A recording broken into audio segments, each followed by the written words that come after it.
Pinag-uusapan nila, kahit na i-deny nila, pinag-uusapan ng members of the House of Representatives. Kasi meron pa naman kaming mga kaibigan dyan sa loob na hindi lang nagsasalita dahil takot daw sila.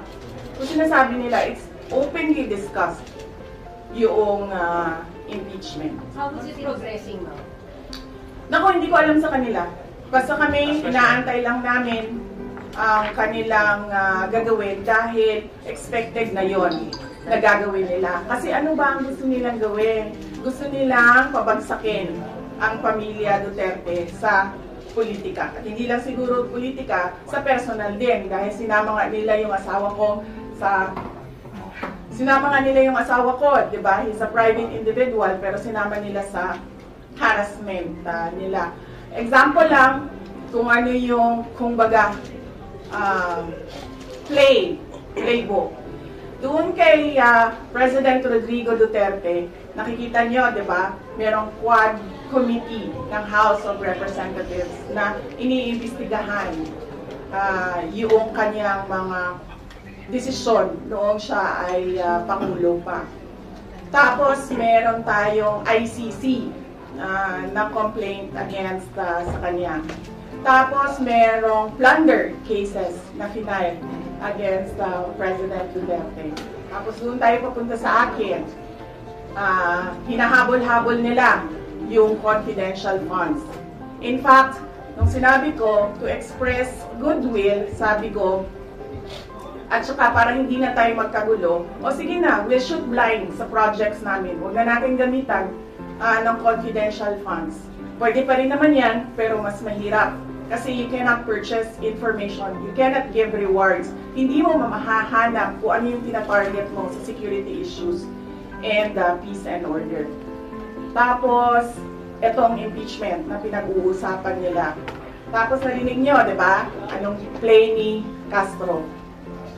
Ang sabi niya, kukunin namin lahat ng mga papeles sa loob ng COA. Saan ka naman nakahanap ng constitutional body, constitutional commission, at ang House of Representatives, uutusan niya ang isang independent commission na ibigay mo yan lahat sa akin. Ano, sila ang mag-audit?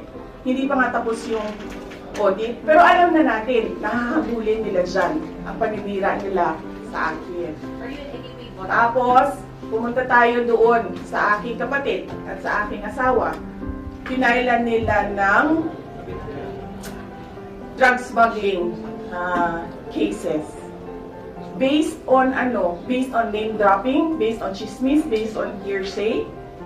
So nakikita ninyo yung gusto nilang mangyari. They want to project the family as corrupt, as criminals, as walang kwentang mga tao, kundi para sa pansarili lang nila. And bakit pa? Bakit? And all because, sinabi ko na dati, we are a threat to the perpetuation in power of people na interesado maging, sabihin na natin Prime Minister, kung matuloy yung niluluto nilang tsa-tsa, o President, kung hindi maluto yung tsa-tsa nila. Are you in any way bothered by the alleged impeachment moves po sa House? Hindi. Hindi, I'm not at all bothered. I am bothered na gusto nila i-frustrate ang pinili ng mga tao na maging Vice President, all because of power and politics. Pero kung ako lang, ulitin ko lang ha, unang-una, hindi ko gusto tumakbong President. Di ba nga, kaya nung tinanong ako ng magkapatid na Marcos, ni BBM at ni Senator Aimee, kung tatakbo ako, diretso ko sinabi, January of 2021, sabi ko sa inyong lahat, hindi ako tatakbong Pangulo. Totoo yun. Tapos, hindi ako tatakbong Vice President. Kasi hindi naman napag-usapan yon before the deadline of filing of candidacy. Hindi napag-usapan ang pagiging Vice Presidente. Kaya, tumakbo akong mayor. Kasi ano bang pangarap ko sa buhay? Maka 3 consecutive terms na mayor ng Davao City. Yun yung pangarap ko. Tapos, Pagkatapos ng filing of candidacy, lumapit na sa akin yung magkapatid na Marcos. Sabi nila, hindi kami mananalo kung hindi mo tutulungan kami sa Mindanao at sa Visayas. Sabi ko sa kanila, okay, sige, dahil maraming big ticket projects si Pangulong Duterte sa Davao City, sa Mindanao at sa ibang lugar pa ng ating bansa na gusto nating mapatuloy. Kaya nga, di ba, tumakbo kami on the platform of unity and continuity na hindi natin nakikita ngayon na saan yung mga big ticket projects. Wala na lahat. Unappropriated.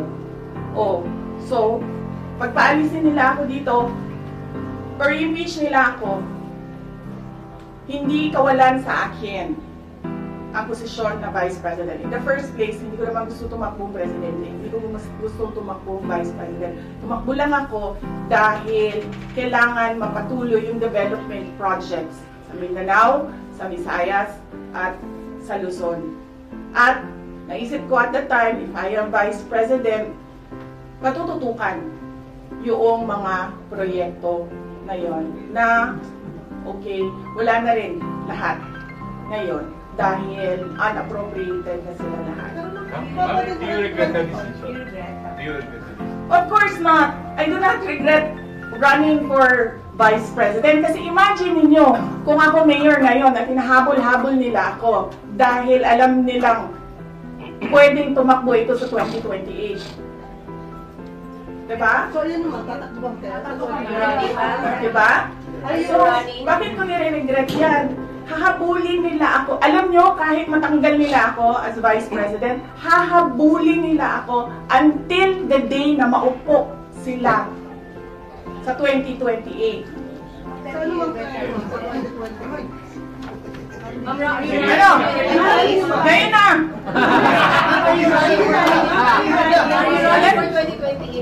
Mahirap sagutin ang 2028 kasi imagine niyo, pagbaba ko dito, nahulog ako doon sa hagdanan. Diba? Namatay ako bukas. Sayang yung paghahanda ko. Sayang yung paghahanda ko. Dahil ang layo ng 2028. Dapat magplano for 2028 sa 2027 at fourth quarter ng 2026. What do you have plans of being the next president? Wala akong planong ganyan. Despite yung harassment sa family. Yes, ma'am. Wala naman kami, ano ba sinabi nila, huwag kami matakot. Hindi kami takot. Hindi kami takot. Sumasagot lang kami sa kanilang mga atake sa amin. At gusto lang namin ipresenta sa taong bayan ang isang perspective na ginaganito kami dahil we are a threat politically and for power. Do you regret having the mark? Last question. Do I regret helping? Do you want to answer that question? Or alam mo ba ang sagot? Okay. Senator Amy? Amy. Senator Amy Marcos? Magkaibigan naman kami. Last question. Helping PBB. Helping PBB. Kasi ganito yun, sabi ko nga kanina eh. Inisip ko na yan eh. Sinabi ko kanina eh. Kung hindi naman ako tumakbong Vice President, Mayor ako, hahabulin pa rin ako eh. Hindi nga natin alam kung sinong mananalo nun eh. Kung hindi ako tumakbong Vice President, hindi siya ang President. So likely yung isa ang President. Eh lalo na yun. Kita nyo nga doon, di ba? Tanggalin daw ang...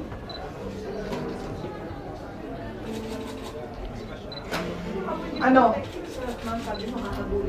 How would I protect myself? I hire lawyers, ma'am. Yan na lang naman kasi talaga ang magawa ko. Pero kung makikita nyo, hindi na talaga sila sumusunod sa batas, sa harassment nila. So, tatanggapin kung ano yung darating. Kaya sara-sara. Sabi po ni Senator Bato, may mga members ng House na opportunista and principal dahil after previously praising the Duterte administration, ngayon bigla naging critics. Do you share his belief na gano'n? Ako, lumaki ako sa politics. 9 years old pa lang ako, mayor na ang father ko. So from 9 years old until today, wala akong ibang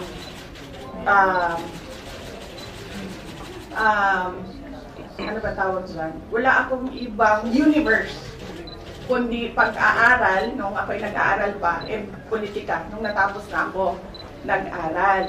Wala akong problema maghiwalay tayo sa politika. Diba? Kasi hindi naman talaga natin ma-define kung saan tayo bukas sa politics. Kasi eleksyon ang ating mga public officials dito May eleksyon Kaya hindi natin alam kung saan tayo papupunta bukas. Wala akong problema. Maghiwalay tayo lahat. Diyan kayo lahat. Dito ako mag-isa. Ang hindi ko naggugustuhan ay yung pambabastos. Yun. Pwede naman tayo maghiwalay sa politika Huwag lang maging bastos. Thank you.